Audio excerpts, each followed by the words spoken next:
Morning, guys. Yep. Yeah. It is Saturday morning with Cardio Confessions. And today we are going to chat about the future and what's happening from here.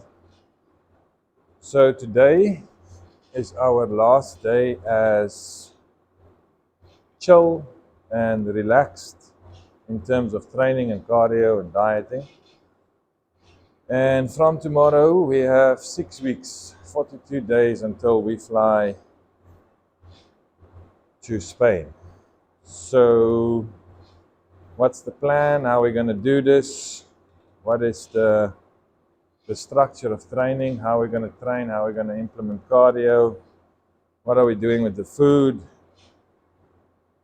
And the intensity and all that. So, just a little summary, I guess. Yeah, of how we're going to approach this. And yeah, it's going to be as much a learning curve for us.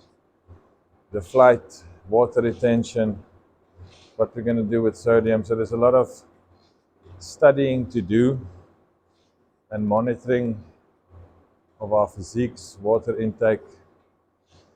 From the perspective of the flight, we won't be changing or adapting our food at all. Somehow we'll have to eat our own food, both from a perspective of what the body knows, then from any additives or additions, like I don't know how they cook their food, the salts, that sort of thing. And then from a physical aspect, perhaps try and encourage good blood flow by moving or doing specific exercises, flexion, that sort of thing on the airplane, as well as practicalities like loose fitting clothing and things like compression socks to encourage free flow of the volume of blood inside the body, and then I guess copious amounts of liquid, water, fluid to keep the body moving and access the spaces as we should. We're going to have to deal with the air pressure issue and water retention, but we're going to try and keep the body calm, resist the spaces of stress and tension that comes naturally with such an occurrence, and then arrive with the least damage possible, having encouraged the body, both from a mental and emotional aspect, to move through air pressure and keep it safe. So we want to arrive with as little damage to the body as possible. And then when we arrive, encourage a space of movement and settle into the new routine, but taking the old routine as a foundation as quickly as possible, but consistently. You can hear us saying this, keeping the stress low or contained or actively driving into a space of calmness with the body. So we'll be doing quite a lot of breathing techniques that lowers the acidity level and then encourages a space of what we're looking for very much. Yeah, look, it's a challenge that faces all the athletes, every athlete that's going to take part, because it's world, so everyone's flying from all over. So it's something that all the athletes is going to have to cope with. And I do believe the ones that manages is the best and keeps their stress levels the lowest or the least is going to be the ones that is going to stand out. So the first priority is to stay calm, to keep the cortisol levels at bay. So the more you stress, the more you are stressed. And stress not just, oh fuck it, I forgot the kitchen to close the tap or I left the stove on. the stressors that's acting in on your body, like the flight, water retention, gravity, going over timelines, being confused in terms of sleeping, not being able to move, sitting on a flight for 12, 15 hours straight. So there's certain things that needs to happen in order for you to stay kind of normal. So you have to get up in the plane, move around, just try and do some flexing and some posing as much as you can. Luckily, Kate is trying to get us a night flight to try and minimize all damages, so keep everything the same. So when our time comes to sleep at 10 o'clock or whatever, then we try and sleep on the plane. So you try and keep the pattern that you've established as stable and as normal as possible. So let's say we get up at 4 o'clock in the morning. On the flight, everything has to stay the same. 4 o'clock, we need to wake up. If we are sleeping, we do a cardio session on an empty stomach. We try and do the same thing, walk up and down in the plane. Maybe do a push-up here, go to the toilet, flex, stretch, whatever you can do to encourage blood flow. Drink some fluid, a coffee, try and do a video on the plane. Anything that keeps you calm, anything that reminds your system and yourself that this is what we normally do. This is okay, I'm pretty set in the routine I've been doing. We are all good. Because the more you can stick to what you've been doing, the easier it is to not cause fluctuations. So we might even go into it next week, but what we are going to do is train the body into specific relaxation or anti-anxiety breathing procedures or techniques. So it's what you do with the nasal passages, it's how you access the acidity of the blood through the spleen. We're actively going to do that and practice it for the next 6 weeks. Maybe not a full 45 minutes, but perhaps we'll move into 5 minutes, 10 minutes, but lay the system foundation like we've been speaking about. Getting a routine, establishing a link between the brain and the body in terms of that patterning, and then settle into it. You need time for the brain to access these spaces calmly. Then during the flight, before the flight, and after the flight, you settle into these spaces immediately. So you actively take this fireball and draw it down because you're accustomed to it. And as soon as you drop the pH like that, you also draw in and facilitate the correct working of the digestive organs, the circulatory system, the respiratory system, and then move through that space with as much knowledge and accomplishment as we've been doing statically. It's almost like an experiment. We're really interested in how this is going to pan out and what we can do to ease over the spaces. This tendency that we have to want to take care of the body, train it into a space, and sustain fluctuations, but we're looking for a specific look. And with that look, it comes the preconceived conditioning of health. Part of that is breathing. So yeah, looking forward to the space. It's challenging, it's nice, it's new, and it's information that's critical for future athletes that's going on the same type of endeavor, and then helping them, okay, this, don't do that, try this worked really well for us. So it's to gather information as coaches, as exercise specialists, how you actually get affected as an athlete and what you should do, how long you should actually try and get to a country before you actually take part, how long does it take to stabilize, what is jet lag going to do, is jet lag going to exist, how to minimize it, and then how to, if it occurs, what can we do to speed up the process to return to the baseline, to get to normal or drop the water as quickly as possible. Luckily, I think we're in the air while loading, water loading, which means we drink fucking copious amounts of water to start the flush. So that's happening in the air, and hopefully that's going to facilitate the process of not holding on to water because we keep drinking water. So the body has no need to just simply hold on to it due to gravity.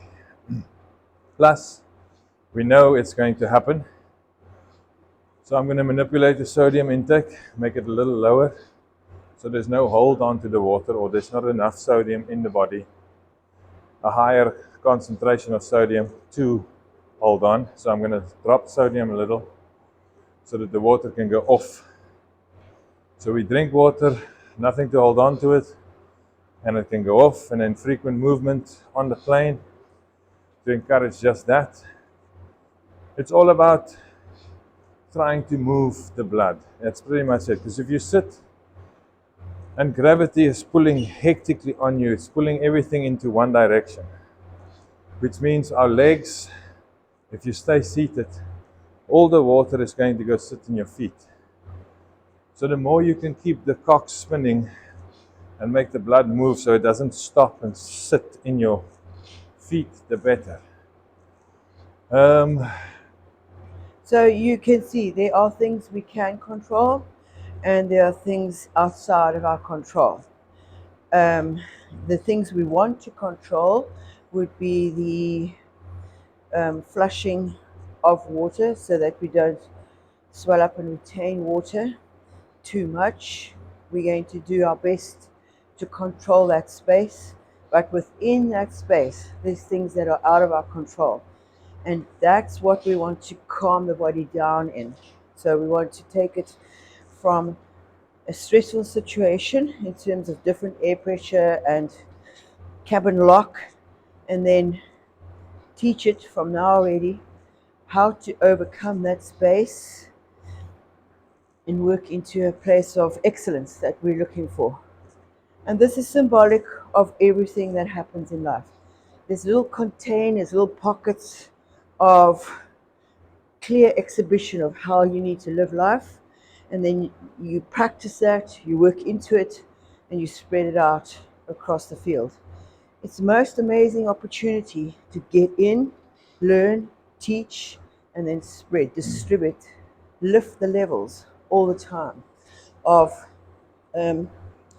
encompassing good health, wellness practices within the body, but we put ours into a space of pressure so that we can learn and then move out and perhaps teach others who want to know or that are interested in using the body, which is intensely intellectual, to its full capacity. We've got the opportunity, we all have, and this is a wonderful opportunity to utilize that space and then lift the levels as we move through it. Yeah, look, as much as we are athletes, we are also coaches. And it's a major benefit to have this experiences under your belt as a coach when working with athletes and clients that's going to do similar things in the future. Because if you don't travel, if you're not used to flying, if you're not used to water retention, how are you going to assist the athlete? So you and the athlete both is going to get that shock, and then you have to deal with it. So the more we have to deal with it, the more we know how the response is going to be, how to calm it down, which puts us in a much more professional space when working with a client. How to calm them down, what to expect, how to get it off quicker, just to make it a much smoother experience for the athlete. So you can take the flight as the most extreme, draw it back to if you're a competitive athlete, what happens just before you take part. Draw that back if you're not wanting to compete as an athlete on any level, whichever sport. You need to go for an interview or somebody has revved you, how to use the space in terms of ladders effectively, and actually gain benefit from pressure situations. So pressure situations take you into a direction that you normally wouldn't have accessed, perhaps with free will, but it is an excellent space to draw back down. So this pyramid of learning, teaching, and then drawing it back down to set the foundation very firmly. Learning, teaching, getting into space, coming back down, distributing. And each time the level lifts and lifts. I guess that's what wisdom is. Learning, teaching, laying foundation. It's Yeah, just so it's wonderful. super exciting from coaching perspective. All these things and movable parts in the equation. And we're also facing the same challenges as most. Um, so it's quite interesting and exciting at the same time and scary. It's worlds. What can I say? It's worlds.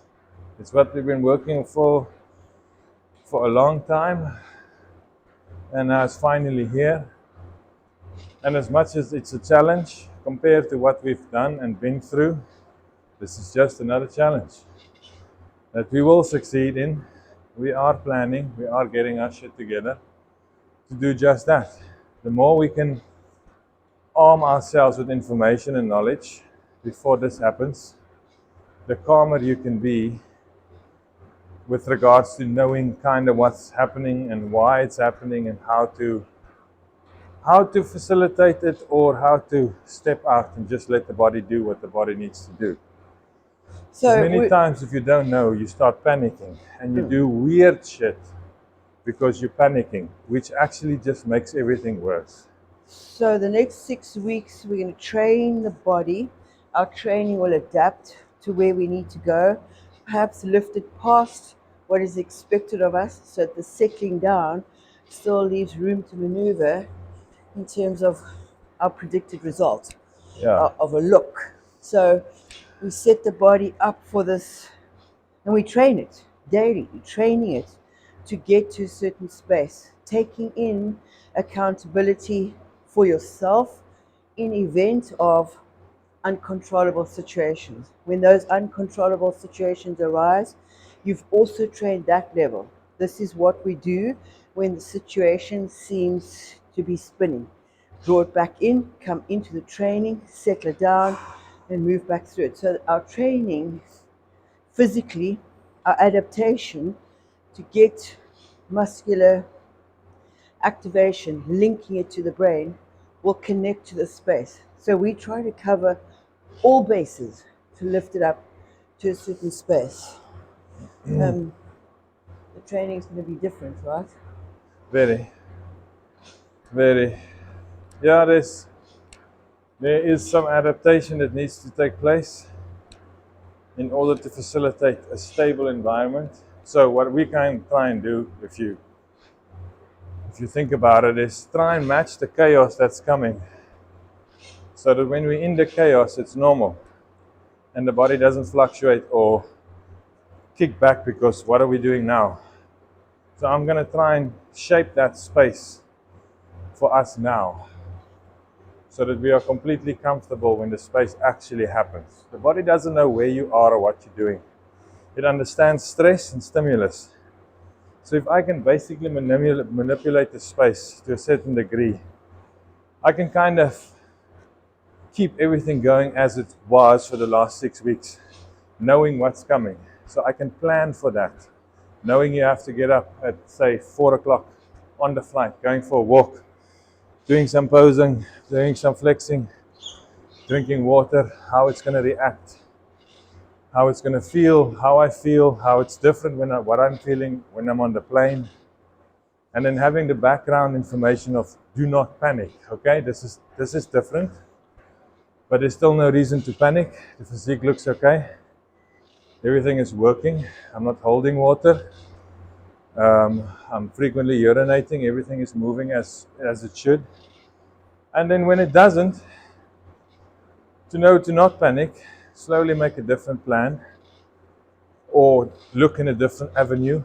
But in most cases, it's not to react. Or not to react without knowledge. Because we've seen it before, when you start deviating from the original plan, athletes, they really start losing their shit. And they start trying all kinds of things to minimize the damage, which is in actual fact causing more and more damage. So it's something that you practice now. It's not something that you're going to start implementing when you start seeing, okay, this is not happening now, or I'm starting to pull water. There's really nothing you can do at that time if you haven't practiced in that space or set yourself up with knowledge for that space. Then I'm going to say, try and sleep, get a movie, kick back, relax, really try and shut off and just let your body do what your body does. Trying to resist it or fight it, just releasing more cortisol, making more stress, making more water retention. So sometimes you just have to relax. But we'll train that in. So you can hear the origin of all of what we've discussed is the mindset, your approach, your attitude to this. Chaos exists. How you get there and move through it is what we're training. The training is highlighted in terms of the sport that we've chosen, but it is symbolic of an entire existence. So we're going to take this mindset, adapt it to one of excitement, one of learning, one of keenness. I hesitate to use the word positivity because that's so random. What is positivity? Let's anchor or link onto something that we have experience of. This is exciting, this is stimulating, this is an eagerness to get there. Let's see, let's plan, let's move into a space that we are happy to go into.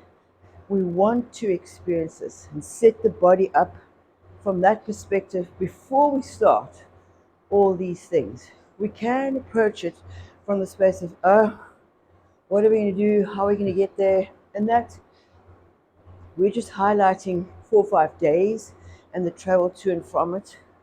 But it is your first day at school, your experiences as you enter into a new marketplace, meeting your in-laws for the first time. These spaces are real. How to overcome them without creating some space of discouragement or anger or resentment right from the outset. The problem is not the problem. It's your attitude towards the problem. That's the problem. Thank you, Captain. So, yeah, the challenges exist. It exists for everybody. The calmer you can stay, the more you can arm yourself with knowledge. Knowledge is And power. being grateful for the challenge. Look, if you go with the mindset, I want to see what water retention is going to do. I want to experience this difficulty to see how my body is going to react and what the outcome is going to be. If you see it like that, in this positive light of being challenged and finding new avenues of how your body is going to react, it cannot be positive. It cannot be negative. It's only a positive thing, and you're setting yourself up for positive, regardless of how negative the result is. You're looking for that. So You're challenging the negative side of it. If we carry that through to changing your nutritional intake, your diet, so called, you've entered the process, you've made decisions like we have to go to the show, you've made decisions to better your health, you're busy losing the fat, you've done 6 weeks, for argument's sake, on a specific meal plan. Now you're asked to adjust it. How are you going to approach that? One with fear. Oh my word, what's going to happen? How is this going to affect my body? You're asking me to eat a cup of rice. I've been eating only a quarter. What will happen? I'm going to. So that attitude, that fear base, that trust in yourself, because you've prepared the space, is what we're trying to access.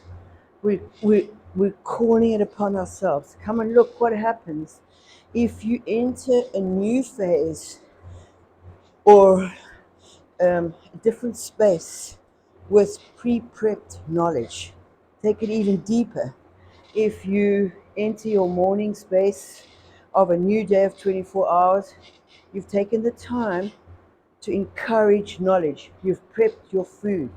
You know exactly where you're going every 3 hours in terms of nutrition. So this thread that we're creating of knowledge, and then increasing the intensity of the pull on the thread as we move deeper and further into these spaces, is such an incredible opportunity to balance life here. And the start of somebody's journey in terms of, I want to get better, I want to improve my space, I want to reach a goal, all links into the same space. We're just taking the intensity of this really deep.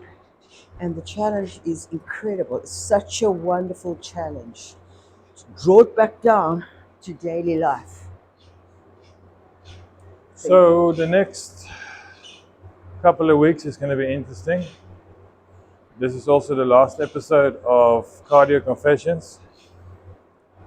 For now, first 7 episodes of Cardio Confessions, because from tomorrow, Cardio changes. She does her thing, I do my thing. So it's difficult to film like this. So we'll do a different avenue of filming. Maybe posing, maybe some of our training. So Yeah. we'll gather you on the journey. Yeah, we want to include you. And So you can see and share the journey. Yep. And learn a little more about what this is about.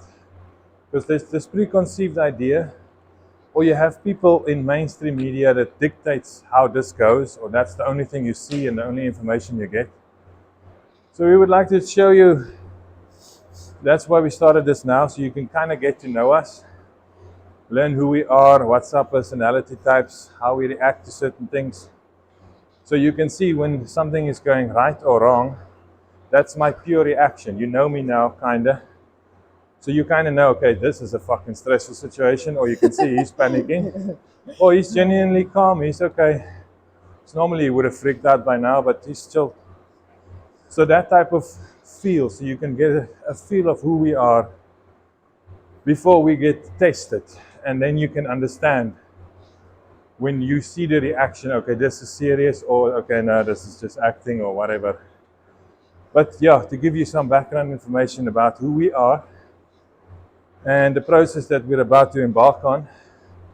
And the countdown. So the countdown today is 43 days. Yeah, 43. 43 days to lift off. From tomorrow, 42, so that's exactly 6 weeks. Yes. To the T. And how we approach and manage each day as a capsule, each week as a larger space, and then the entire journey, these 49 days is where we started. How you activate that. Then the new one will start the 6 days that we're there. 6 days will be the larger picture. Yeah. Each day will be contained into a further or a smaller capsule, and each event. And the events change. The events will be tanning or getting hold of proper nutrition, resting, finding time to rest. Climatizing, water. Yeah. We don't know, we need to go find and source water that's safe to drink. You can't just drink the tap water, our system's not used to it. So what that means is, I need to start drinking bottled water here for the next 6 weeks. So my body don't get a fright when I'm drinking bottled water over there. Because here the water is safe to drink. But at the same time, my body is used to it. I'm living here, so it's kind of have the enzymes and the antibodies to take care of what's coming in the water here. On that side, completely different organisms, different diseases, parasites, shit at my body, Kate's body. We don't have the background or the antibodies. So you have to start facilitating the plan here of drinking bottled water, and then if you can, manage to get the same company here that's that side. So let's say it's Valpre. I'm drinking Valpre here. I need to source a spot that side to get the same water. So then nothing changes for me. On this side or that side, internationally, I'm doing the same thing. Same with the food. If we're doing basmati rice in South Africa, I'm not going to change to jasmine when I get to another country. I'm going to try and stick to basmati because I know how that acts, feels, and is going to react. So you kind of want to set yourself up to have the least amount of stress that side. Because there's an after effect of all of this too. As we come back to South Africa, as you come out of the meeting, as you enter a space of holiday, whatever your place is that you're working towards, you want to be at your premium health space in there. So you don't want to come back and get sick. You don't want to, and you know the feeling. As soon as you go from work or school or tertiary education into a holiday space, often there's a time lapse of unwellness. We're trying to alleviate that. The unwellness is often created by this big jump in adaptation, a big change. Routine is different, food's different, sleep's different, people are different. So there must surely be a thick tunnel of information taken into the body that you can move through these spaces without dropping to those depths of disease and wasting time, in essence. Disease sometimes is important in order to knock the immune system and lift it to a high level, but you can do the same thing from a perspective of health. We lift it up, we plan it, we know where we're going. When we come back into the country or after the competition, you're in a state of physical wellness. You've utilized your prep information, your information in the contained bubble of stress, and then out of it as well. There's a free flow of knowledge and pre-planned activity in terms of setting patternings that the body can utilize effectively. It's a pattern that we're starting to create 42 days out. So when we get to day 0, the pattern is entrenched. It takes about 3 days to start forming a habit and about 21 days to entrench it, so we can double up on that patterning system and set it like concrete. That's our plan. So what you want to try and do, if this makes any sense, you want to win at winning. So when you win or you do well, do you know how bad it is to do something or achieve something well and then feeling like absolute shit in being a champion where you're sick and you just managed? It's much nicer to win and to be healthy and to be in a space to be happy about the winning. Instead of, okay, I won, but I need to fucking get to a doctor. I feel like absolute shit. I just want to go home. Yes, you are a champion, but you are having a horrible time at being one. I don't want that. So was it worth it? Yeah, so you wanna have fun in winning. And not just fucking, let's just scrape the barrel and get this done. Because this is, look, much as I'm not one to say this is a once in a lifetime opportunity, because you create your opportunity. It doesn't have to be once in a lifetime. But in getting the opportunity, you want to make sure that's the best, it's the best opportunity from your side that you can possibly provide yourself. To be healthy, to be fit, to be strong, to go and enjoy what you're about to do. Even a regular holiday. You want to go and be able to see the sights, swim in the sea, walk up some stairs to see a view. If you're in a bad space or your body can't do that, then you fucking fly to another country, sit in a hotel, you go to a shopping mall. You could have stayed because you do the same shit here. So to embrace the entire culture and to be part of it and to see it and to learn, expand your horizons. You have to be healthy, fit, confident to move into that space, to take part in the festivities that is offered by something new and something else. And then that festivity means so much more to you. It's a memory entrenched. It is something that you can access in terms of that was a really great space. Coming out of the space, it wasn't tainted, or there wasn't this drop down in terms of everything just collapsed. Yes, we lifted it up. It was an enjoyable, incredible experience. And then coming out of it, we could carry that. It worked into our daily lives, and we were happy to be there. Instead of going on holiday, becoming sick, and then taking 5, 6 weeks to get back to your pre-holiday space, it's very hard there because now you've got to do lots of adaptations in terms of food sourcing. Perhaps there's a resistance to eating a specific way at that time in order to heal. And in a way, as much as that's important, it's also avoidable. You can take that importance, distribute it in a different way, and lift yourself really high. And then overcome spaces of trepidation, fear, resistance, and abolish the pressure on your organs. If you're angry, your liver is suffering, or your liver is causing the anger, that type of thing. So, this holistic swirl of how we approach life is just like drinking a chocolate milkshake. Lovely. It's fun. So now, guys, we're excited. It's a brand new space.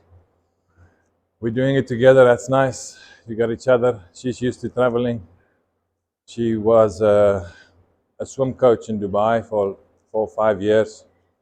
So the Middle East, she's quite used to this. So I'm super happy she's coming along. Last year I did this by myself. Got really sick. Couldn't. Stress. Only barely made it to the stage. So the things we're telling you is real because we've experienced it.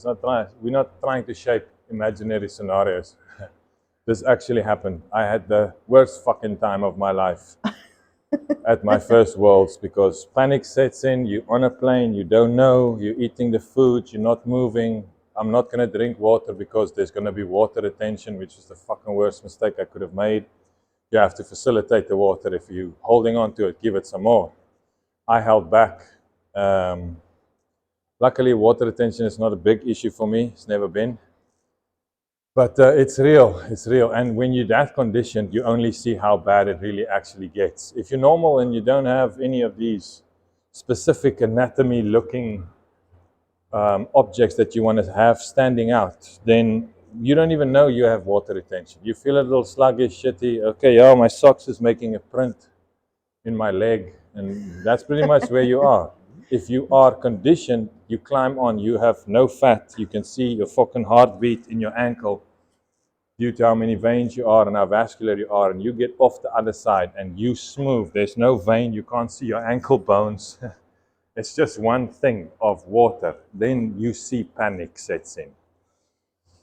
You see the people running and scarreling about, trying to get natural diuretics, drinking coffee now to just try and get rid of water.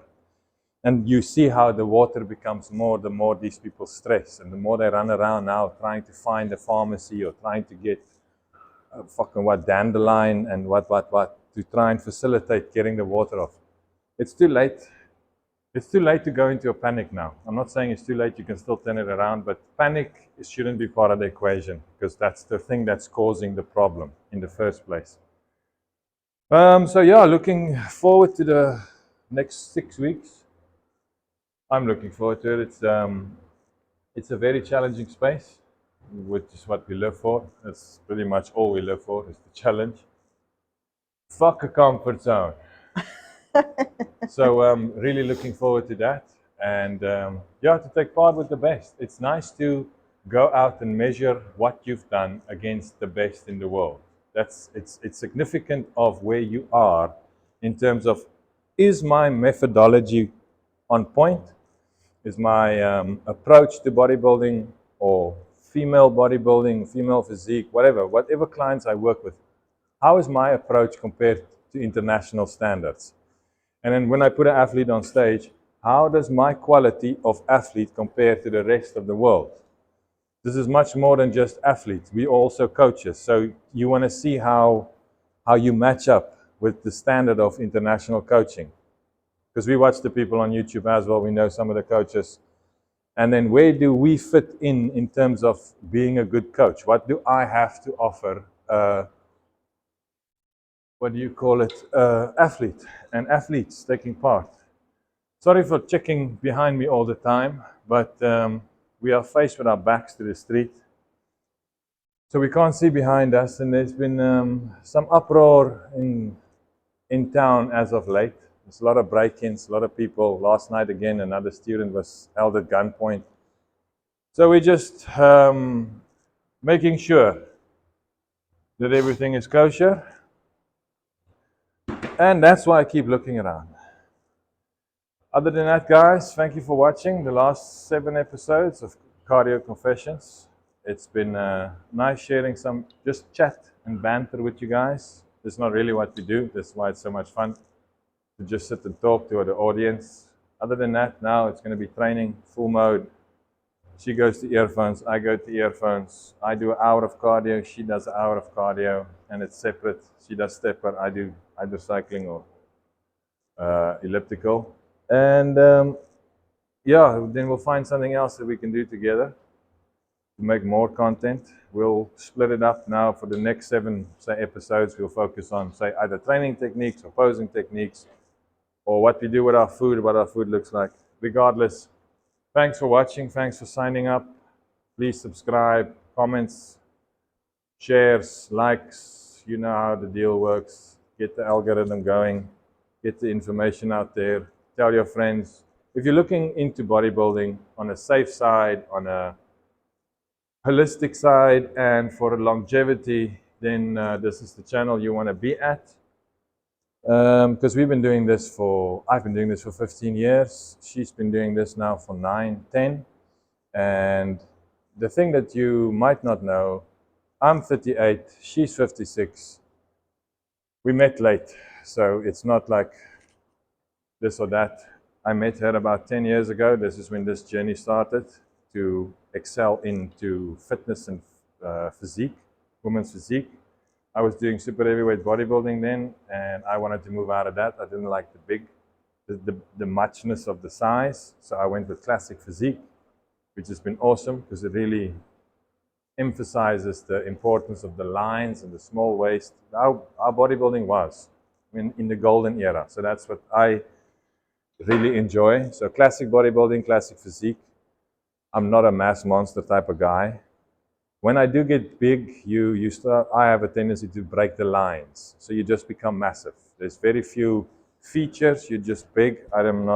It's not for me. I want features and lines and cuts and shapes. So yeah, looking forward to that. So we're doing women's physique, classic bodybuilding, and then mixed pairs together. So that's what we will be training for. That's what the routine's going to be about. I'll do some music, show you guys what we're into in terms of what we're going to choose for music. And then show you some previews of what we're aiming to plan and execute as a routine. So there's some nice stuff coming, some entertaining footage. And then obviously the prep up until then, the flight, and then on that side, what Spain is like, what the hotel is like, and how we're coping. If they have gyms and how we're going to train that side, because we're there for 6-7 days. It's one of the biggest competitions in the last 4 years. The last big one was 2019, just before COVID. And there was about 3,500 athletes taking part. So it's going to be big.